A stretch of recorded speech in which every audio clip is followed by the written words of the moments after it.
ఖమ్మం జిల్లా సత్తుపల్లి మండలం సిద్ధారం గ్రామంలో కాంగ్రెస్ నాయకులు గొల్లముడి మధుబాబు ఆధ్వర్యంలో గ్రామంలో కాంగ్రెస్ పార్టీ జిల్లా నాయకులు డాక్టర్ మట్టా దయానంద్ విజయ్ కుమార్ నేతృత్వంలో కాంగ్రెస్ పార్టీ కండువ కప్పి సుమారుగా 50 కుటుంబాలను కాంగ్రెస్ పార్టీలోకి ఆహ్వానించారు.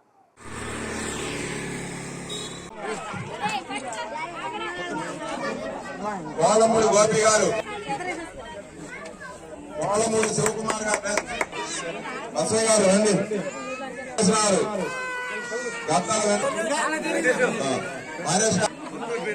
హర్ష శివాజీ గారు రండి, సాధు అడిగిమేల ప్రభాకర్ గారు, అడిగిమేల మోహన్ గారు,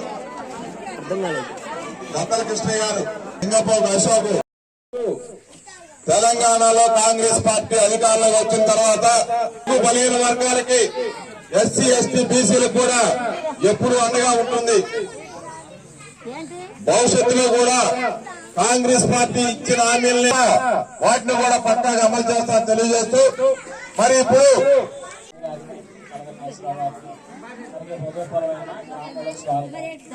ఈ సమావేశం ముఖ్య ఉద్దేశం మన కాంగ్రెస్ పార్టీ తరఫున మరి రోజు కాన్వాయ్ వస్తున్న మనల్ని ఉన్నారు గెలిపించుకోవాలి. ఆయన మనం గెలిపించడం అంటే ఎమ్మెల్యే గారిని మనం గెలిపించినట్లు మళ్ళీ, ఎందుకంటే మన పార్టీ ఎంత బలంగా ఉంది ఇక్కడ అనే దాని